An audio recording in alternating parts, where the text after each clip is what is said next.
Sekolah ini tuh adalah salah satu sekolah swasta di Jakarta. Gedungnya tuh gede lah, gedung SD sampai SMA gitu Bi. Nah, Apa nih Moy sekolahnya Moy? nah itu gue nggak bisa nyebutin nih. Daerahnya aja deh Moy. Daerahnya Jakarta Barat. Oke. Ya deket-deket Tangerang gitu juga lah tapi. Katanya di ujung belakang sekolah ini ada ruangan yang nggak boleh dimasukin sama siapapun itu. Cuman orang-orang tertentu doang yang boleh masuk dan di jam tertentu doang. Ruangan ini posisinya di ujung belakang sekolah, kayak ruangan tersendiri gitu, digembok sampai handle pintunya tuh dirantai gitu Bi. Nah ini tuh udah jadi rahasia umum sama warga sekolah itu. Jadi kalau misalnya mereka mah kepo-kepo aja gitu, cuman mereka udah nggak mau tahu banget lah dalamnya ada apa gitu. Jadi siswa-siswanya, guru-gurunya, pokoknya kalau misalnya ngelewatin ruangan itu ya jadinya cuek-cuek aja. Mereka cuma suka denger kalau misalnya ruangan ini tuh dulunya pernah terjadi sesuatu. Makanya mereka pun juga nggak mau ngusik dalam ruangan itu ada apa, mereka nggak mau ngusik sama sekali. Dan yang bisa masuk ke ruangan itu katanya salah satunya nih cuman kayak kuncen sekolah yang emang udah lama banget ngejagain sekolahnya sama pemilik sekolah ini. Sampai ada di satu kejadian di tahun 2011an ada siswa-siswa baru SMA yang baru banget masuk sekolah itu. Mereka ya biasalah kayak sama kakak-kakak OSISnya diceritain kan kalau misalnya di sekolah ini ada hal mistis apa segala macam. Dan diceritain lah satu kepercayaan di sekolah itu kalau misalnya ruangan ini tuh ruangan terlarang. Iya. Nah ada nih dua siswa baru cowok namanya Gary sama Josh. Mereka tuh kepo banget ruangan yang abis diceritain sama kakak OSIS ini ruangan apa sih dulunya. Karena emang pada dasarnya tuh mereka berdua suka hal mistis Bi. Makanya mereka penasaran banget sampai bener-bener mau cari tahu banget ini ruangan tuh isinya apa. Beres mos, anak-anak baru tuh udah masuk sekolah kayak biasa.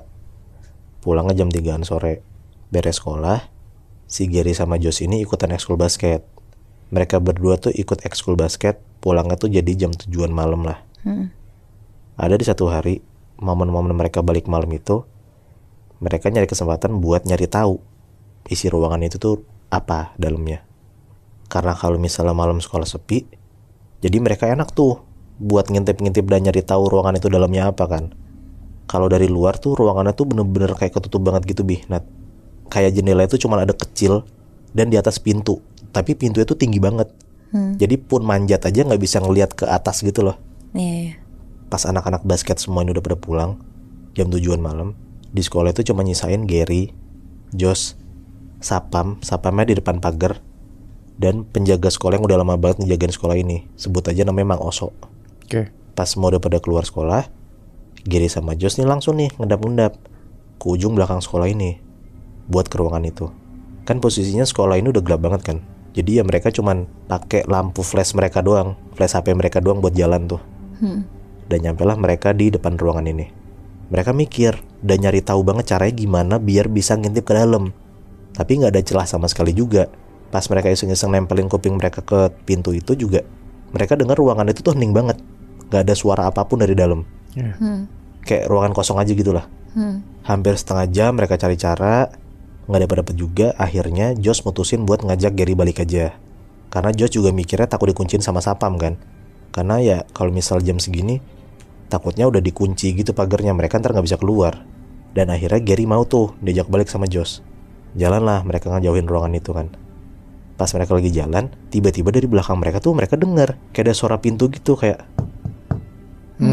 gitu. Refleks mereka langsung nengok ke belakang dong. Tapi abis itu nggak ada lagi suaranya. Dan di situ tuh Gary langsung yakin banget kalau misalnya suara katokan itu asalnya dari ruangan yang kekunci, ruangan terlarang ini. Gary langsung tuh jalan lagi ke depan pintu. Tapi udah ditunggu 20 detikan sampai 1 menitan, tapi tetap aja nggak ada suara apa-apa lagi. Karena posisinya juga mereka nggak boleh berisik biar nggak ketahuan. Jadi tuh mereka cuma bisa bisik-bisik doang ke arah pintu itu, kayak ngomong, halo, ada siapa di dalam? Tapi ya nggak ada yang nyaut sama sekali juga di dalam. Ya udahlah, akhirnya si Josh ngajak Gary lagi buat cabut. Dan akhirnya mereka cabut dari sana. Tapi pas banget Bi, Nat. Pas banget mereka balikin badannya buat jalan ngejauhin ruangan itu. Tiba-tiba dari dalam ruangan itu mereka dengar ada suara cewek ngomong kayak tolong gitu. Sambil ngetok lagi pintunya. Wah di situ tuh mereka langsung bener-bener penasaran banget. Di dalam itu tuh ada apa. Mereka tuh langsung ngetok lagi nanya halo gitu. Tapi nggak ada yang nyaut sama sekali lagi. Dan akhirnya karena nggak ada sautan, akhirnya mereka cabut lah dari sekolah itu karena nggak ada sautan juga kan, dan takutnya juga makin malam nih. Beberapa hari kemudian, Gary dan Josh tuh selalu ceritain kejadian ini ke teman-teman kelasnya. Ada yang percaya, ada juga yang nggak percaya dan bilang kayak mereka berdua kurang kerjaan juga gitu, ngapain malam-malam ke ruangan itu kan. Iya benar. Tapi ya beberapa teman-teman mereka tuh juga bilang kayak, ya udah Ger, Josh, nggak usah diurusin kan, itu juga udah dibilang sama anak-anak kalau misalnya ruangan itu terlarang dan yang nggak boleh masuk juga kan, jadi ya udahlah nggak usah dipikirin banget. Gary dan Josh tuh ya akhirnya ya udahin lah. Kalau sebenarnya juga mereka kepo banget sama isi dalam ruangan itu apa kan. Apalagi mereka berdua tuh inget banget Nat, tentang suara cewek minta tolong itu. Jadi mereka yakin banget kalau misalnya tuh di dalam ada yang nggak beres.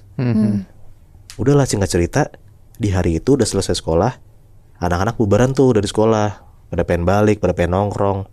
Tapi tiba-tiba pas Gary sama Josh ini mau keluar sekolah, si Mang Oso ini yang penjaga sekolahnya nyamperin mereka. Halo mas, maaf, beberapa hari lalu malam-malam pernah ke depan ruangan belakang ya mas? Ngapain ya? Ditanya kayak gitu sama Mang Oso, mereka berdua langsung gelagapan. Kayak awalnya mereka mau ngelak, tapi udah ketangkep bahasa juga kan. Mang Oso udah tahu kalau misalnya mereka berdua tuh malam-malam pernah ke depan ruangan itu. Tapi mereka bingung juga kayak kenapa tiba-tiba Mang Oso tahu. Iya. Karena posisinya tuh mereka yakin banget kalau misalnya tuh nggak ada orang lain yang lihat mereka di situ. Tapi ya mereka berdua coba-coba baik-baik lah. Dan mereka ngomong kalau misalnya mereka berdua tuh kepo banget dalam ruangan itu ada apa.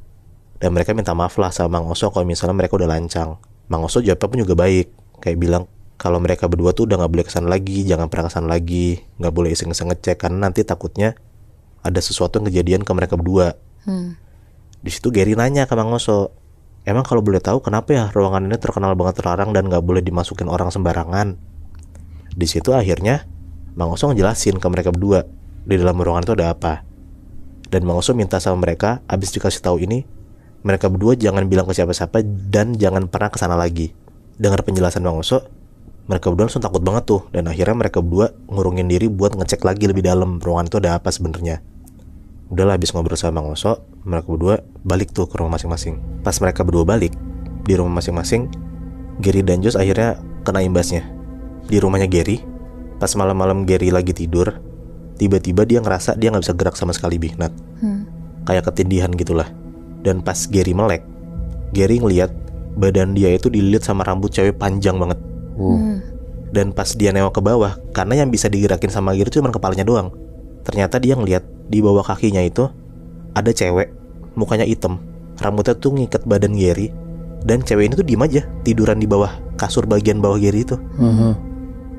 Dan si Josh pun juga, dia habis pergi nongkrong kan, habis itu dia balik tuh ke rumahnya, naik mobil baliknya. Dan pas dia lagi nyetir, tiba-tiba dia ngerasa mata dia tuh gelap banget.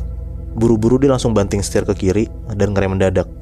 Dan dia tuh ngerasa muka dia tuh kayak ada yang nutupin sesuatu gitu lebih Nat. Karena pas dia megang matanya tuh dia ngerasa kayak ada barang gitu, kayak ada benda gitu ke mata dia. Dan pas dia pegang-pegang, dia raba-raba, mata dia tuh dia ngerasa ketutupan sama rambut gitu. Josh teriak-teriak tuh dan maksa ngelepas rambut itu dari mukanya dia. Dan pas rambut itu lepas dari matanya Josh ngeliat Nat, ada sesuatu di depannya Josh. Ada cewek ini tuh duduk di pangkuannya Josh. Duduknya tuh madep ke mukanya Josh. Dan cewek ini tuh ketawa lebar banget. Jadi bener-bener duduk di pangkuan Josh di kursi setir. Josh tuh langsung pingsan ngeliat sosok cewek ini depan dia. Dan mereka berdua tuh besokannya cerita kalau misalnya tuh mereka berdua tuh semalam ngalamin kejadian lah. Nah Nat, jadi ruangan itu tuh dulunya katanya bekas penumbalan. Dan yang ditumbalin itu cewek yang gangguin mereka ini. Terus yang ngurusin penumbalin itu katanya si pemilik sekolah ini dan Mang Oso. Katanya Mang Oso tuh biar sekolahnya tuh selalu dijaga dalam tanda kutip ya. Dan biar sekolah ini tuh ya sukses terus aja. Wah anjrit. Ya karena sekolah swasta kali ya, makanya kayak rada-rada butuh bisnis gitu gak sih? Iya, gue juga ngerasa kayak gitu. Terus mereka butuh tumbal biar sekolahnya tetap jalan. Iya. Tapi Mang Oso berani banget ya ngasih tahu rahasia, itu rahasia sekolah kan berarti? Iya, tapi ngasih tahu ke siswanya gitu. Apa gue juga yakin karena mungkin selama ini cuman mereka berdua ini doang yang bener-bener getol banget dan kepo banget gitu loh. Dan juga Mang Oso bilang kan takutnya mereka berdua ini kejadian sesuatu, ada hal jelek gitu. Makanya mungkin Mang Oso ngasih tahu tuh biar mereka berdua kapok gitu. Ya, biar nggak belulah lagi juga kali ya. Iya, tapi ya mereka kena imbas ya kan.